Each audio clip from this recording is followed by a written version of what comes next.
Bien, bonjour, nous sommes aujourd'hui au Palais Brongniart à l'édition 2018 de la conférence Synologie et nous avons le plaisir de recevoir Idriss Ouanaïm qui est responsable avant-vente de la société Synologie. Idriss Ouanaïm, bonjour. Bonjour. Alors, Synologie, déjà pour commencer très rapidement, c'est une société qui a été créée en 2000 et vous fournissez à la fois des équipements de stockage réseau, donc des NAS, des équipements de surveillance IP et puis des solutions de réseau. Est-ce que vous pouvez nous dire, j'irai dans ce catalogue, où se situent les solutions de sécurité et est-ce que ce sont des solutions qui ont été développées en interne ou par l'intermédiaire de partenariats? Nos solutions, les solutions de sécurité se situent à tous les niveaux sur l'ensemble de nos solutions, que ce soit le stockage, le réseau, la surveillance. Nous incluons à la fois des solutions open source. Par exemple, sur nos NAS, nous avons un antivirus basé sur ClamAV. Nous incluons des solutions open source pour la sécurité, que ce soit le chiffrement des données, le chiffrement des connexions, donc avec des niveaux de protection très très élevés. Nous incluons également des solutions partenaires pour la sécurité. Il est possible par exemple d'utiliser l'antivirus McAfee sur nos solutions de stockage, également pour nos solutions de serveur mail. Il est possible également d'utiliser l'antivirus McAfee pour nos solutions de serveur mail. Donc à la fois via des partenariats et via des solutions développées par Synology. Nos solutions, donc nos systèmes de stockage, nos systèmes d'exploitation sur nos solutions de stockage sont tous testés via l'outil de détection de vulnérabilité de Qualys, donc Qualys Guard. Grâce à tout cela, nous sommes en mesure de fournir aujourd'hui une solution très très sécurisée pour le stockage des données, pour la surveillance et pour le réseau. Alors, est-ce que de manière automatique, vous fournissez ces solutions sécurisées? Parce que si j'ai bien compris, sur chacune de vos solutions, finalement, il y a une partie de sécurisation de cette solution.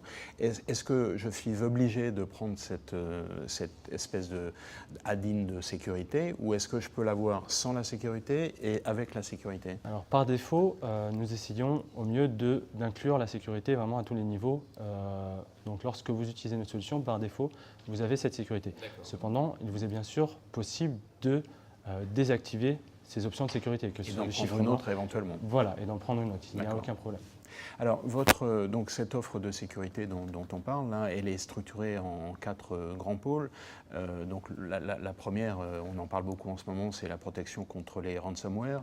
Est-ce que vous pouvez nous donner une idée générale de l'organisation de cette offre de sécurité? Et est-ce qu'en complément de cette offre-là, vous fournissez des services ou est-ce que ce sont uniquement des solutions sécurisées que vous proposez et puis c'est le client qui fait à peu près, qui fait un peu ce qu'il veut, quoi? Nous proposons des solutions. Le client sera toujours maître de ses décisions au final, s'il choisit d'implémenter les solutions que nous proposons ou non. La principale protection contre les ransomware aujourd'hui, ce ne sont pas les antivirus ou les solutions de sécurité. Ces antivirus sont généralement en mesure de détecter les ransomware connus. Pour ceux qui ne sont pas connus ou ceux qui utilisent des failles qui ne sont pas encore détectées, il est très difficile de s'en prémunir aujourd'hui.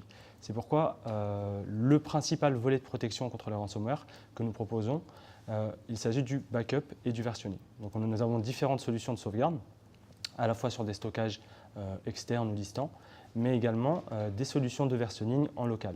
Nous avons introduit une application appelée Snapshot Replication qui permet d'avoir des snapshots, donc des instantanés, de l'ensemble de ces données sur le NAS. Donc cela permet, en cas d'attaque de ransomware, une fois les données chiffrées, de pouvoir, en quelques clics, revenir sur la version pré-attaque et pouvoir exploiter ces fichiers de nouveau très très rapidement. Et alors, cette dernière version, si je puis dire, avec les données, est-ce qu'elle est relativement récente ou parce que si elle remonte à 3 mois, elle n'a plus beaucoup d'intérêt. Donc, comment ça fonctionne? Est-ce que c'est automatisé? On peut programmer justement ces versions, donc les instantanés, pour être pris par exemple toutes les 5 minutes. Si l'on prend un instantané toutes les 5 minutes, une fois le chiffrement en place, une fois que les données sont complètement chiffrées, il est possible tout simplement de revenir sur la version de 5 minutes avant, 10 minutes avant ou 30 minutes avant. Donc c'est vraiment une solution très efficace. C'est le client qui paramètre comme il l'entend. Évidemment, je suppose qu'il y a, comme dans toute solution, il y a toujours un revers, c'est-à-dire que plus on va avoir de versionning et plus ça va avoir un impact sur les performances. Sur les performances, non. Pas pour, en tout cas, pas pour Snapshot Réplication. Alors, nous incluons du versionning dans toutes nos solutions de sauvegarde, que ce soit la solution de synchronisation de fichiers, que ce soit nos solutions de sauvegarde donc, vers d'autres serveurs ou vers le cloud. Nous avons d'ailleurs introduit un nouveau service de cloud appelé C2, où vous avez la possibilité d'avoir vos sauvegardes sur nos data centers. C'est un premier data center que vous avez ouvert en Allemagne, exactement, à Francfort. Et la possibilité également d'avoir une solution de reprise d'activité en cas de sinistre, donc pour pouvoir travailler directement sur le cloud. Donc, toutes ces solutions de sauvegarde incluent du versionning. Pour Snapshot Réplication, le versionnage se fait au niveau système de fichiers. Donc nous utilisons à présent le système de fichiers ButterFS sur nos produits, qui permet justement ces instantanés au niveau système de fichiers. Cela veut dire qu'il y a vraiment très peu d'impact sur les performances pour ces instantanés. Alors, en général, les clients n'aiment pas trop faire la promotion de ce qu'ils font. Et alors, quand il s'agit de sécurité, c'est encore beaucoup plus compliqué. Néanmoins, est-ce que vous pourriez nous dire, nous donner une ou deux références de clients en France et nous expliquer un peu ce que vous avez fait pour lui? Alors, nous avons plusieurs références de clients. Nous ne pouvons pas communiquer sur tous nos clients, malheureusement. Je ne vais pas donner de nom, mais nous avons récemment eu un projet avec une grosse entreprise du CAC 40, une entreprise de l'énergie. Bon, donc on va pouvoir la déterminer assez facilement. Voilà, et qui justement souhaitait utiliser nos NAS pour stocker leurs données, donc sur leurs différentes filiales, avec une synchronisation automatique vers un NAS centralisé. Donc cette synchronisation, bien sûr, inclut des versions et se fait entièrement sur nos produits. Donc avec des racks d'entrée de gamme sur leur filiale et une grosse unité de stockage sur leur site principal.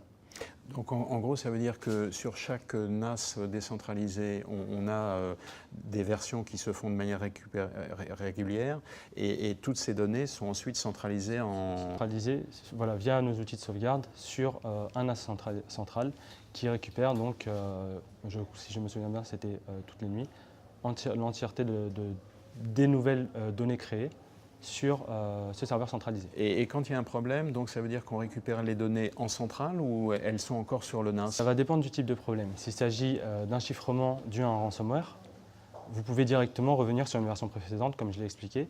Et dans ces cas-là, vous n'avez pas besoin de récupérer les données qui sont sur le NAS centralisé. Oui. S'il s'agit d'un problème physique ou d'un problème, supposons, de perte complète des données, par exemple un fichier qui a été supprimé depuis très longtemps, et qui n'est plus conservé par les snapshots, vous pouvez récupérer sur le serveur central assez rapidement, encore une fois. Très bien. Alors maintenant, pour se projeter un peu sur l'avenir, est-ce que vous pouvez nous expliquer, enfin nous dire comment vous voyez l'évolution de votre offre et de vos solutions dans le domaine de la sécurité? Dans le domaine de la sécurité, nous travaillons continuellement et nous investissons énormément justement sur ce domaine de la sécurité. Donc, nos équipes de sécurité sont vraiment très compétentes. Nous avons été la première entreprise taïwanaise cette année à être désignée CNA, donc CVE Numbering Authority. Donc, nous pouvons nous-mêmes assigner un numéro CVE aux failles qui ont été découvertes et contrôler justement le déroulement de cette faille, donc de sa détection jusqu'à la correction. Également, nous avons sorti donc, des produits réseau il y a de cela 2 ans. Nous avons une application de VPN appelée VPN+, sur ces produits réseau qui permet de faire aussi bien du SSL VPN que du VPN site à site, de l'OpenVPN avec des standards de sécurité vraiment très élevés.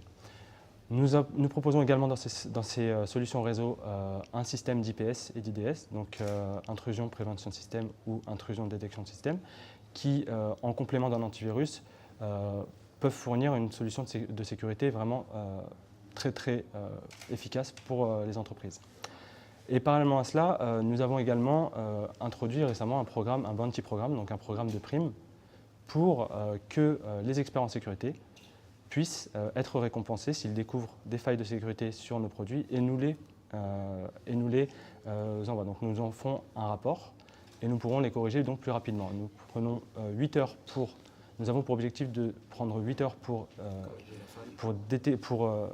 valider la faille et celle-ci devrait être mise à jour sous 24 heures. D'accord. Et alors, est-ce que là, il n'y a pas un petit danger dans le sens où finalement je suis un hacker, je passe ma vie à faire ça, je sculpte vos produits, je vois une faille, je vous informe parce que je sais que je vais avoir une prime, et puis entre le moment où je vous ai informé et puis le moment où vous faites la correction, je fais aussi mon travail, mon premier travail qui est celui de hacker.